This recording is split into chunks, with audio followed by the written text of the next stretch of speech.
Alright guys, so tonight we're just going to practice how to do adjacent angles, and I know we practiced them in class today, but I just want you to just be fluent in this so we can move on and work with some other stuff for the rest of the week.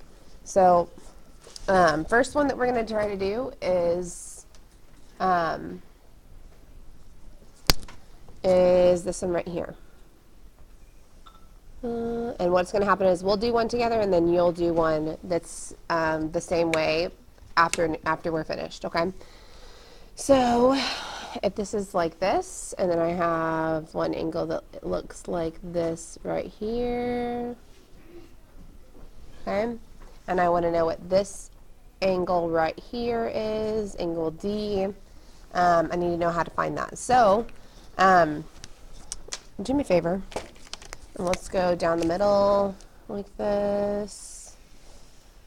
And let's divide into thirds. Okay? Like that. Okay? So, okay.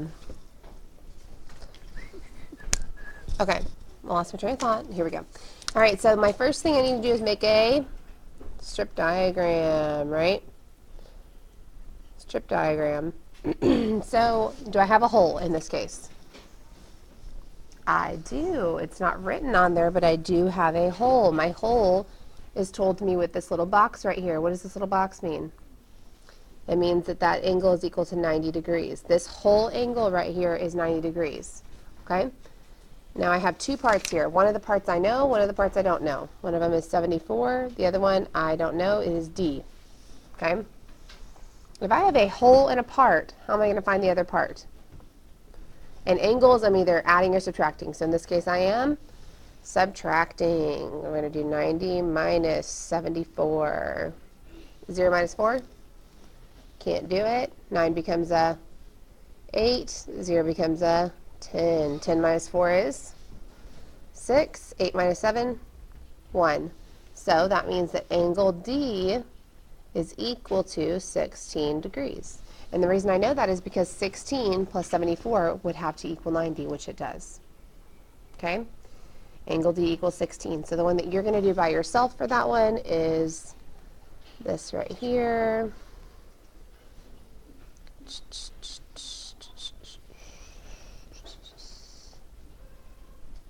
$69 degrees and angle F. Okay? So you'll go ahead and figure that out. You can either do it whenever this video is over, or you can pause the video now and do it with me here.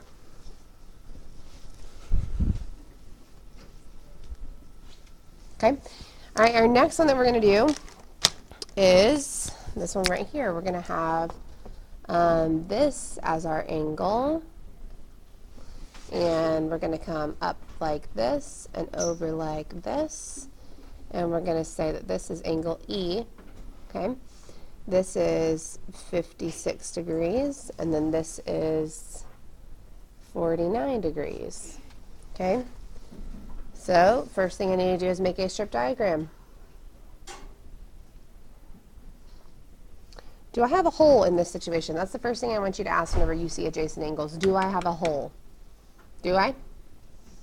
I do. This whole angle right here, from here all the way to here, is 180.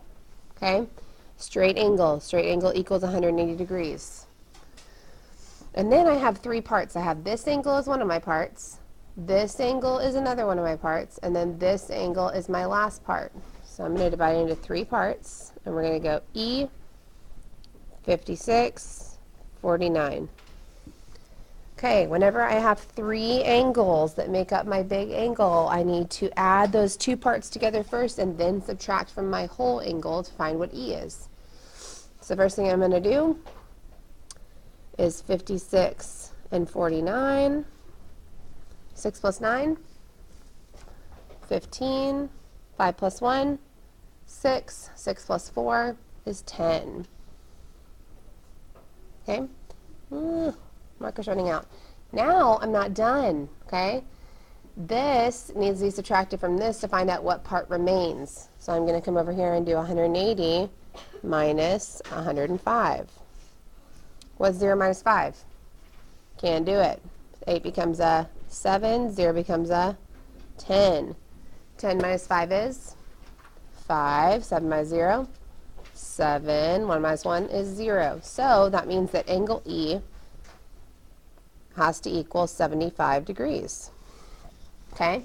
And what that means is that 75 degrees plus 56 degrees plus 49 degrees has to equal what? 180 degrees. Okay, so the one that you're going to do by yourself looks like this.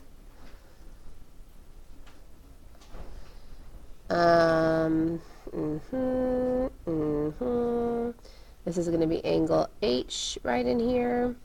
And then we're going to have 82, oops, marker is running out, 82 degrees and 89 degrees. Okay, we need to find out what angle H is. All right, and our last one that we're going to do is down here, and we're going to have a circle. All right, a circle, and we're going to have our vertex in the middle, and then we're going to have one line coming up like this, one line over here like this, and then one line like this. Looks like a peace sign, right? So I know that this angle right here is equal to 170 degrees. I know that this angle over here is 120 degrees. And I want to know what this angle right here is, which is angle G. Angle G. Okay? So, again, strip diagram, right? Strip diagram. Do I have a hole in this situation? Do I know what this angle is all the way around here in the middle, all the way around? What is it? 360. 360 degrees. And how many parts do I have? 3 parts. So I have 170. Well, I have G. I have 170, and I have 120. Right? So what's the first thing I'm going to do? First thing I need to do is add these parts together, right? And then I can subtract from the whole. So first thing I'm going to do is add 170 plus 120. 170 and 120. 0 plus 0 is 0. 7 plus 2 is 9. 1 plus 1 is 2. So these angles together are 290. Now I need to subtract this from this to find out what that last part is. Okay? So let's do 360 minus 290. 0 minus 0 is 0. 6 minus 9, can't do it. That 3 becomes a 2, and 6 becomes a 16. 16 minus 9. 7, and then 2 minus 2 is 0. So angle G has to equal 70 degrees, which means that 70 plus 170 plus 120 equals 360. Okay, your problem that you're going to do by yourself looks like this. So I know that this over here is 210 degrees. This right here is 62 degrees, and I want to know what this angle is right here, which is angle K. K for Kindle, right? Okay, so this is the problem that you'll figure out by yourself. Alrighty? So these problems over here, remember, they follow the exact same format as the ones over here. So you shouldn't have a whole lot of trouble doing it. Alright? Thanks for watching, guys.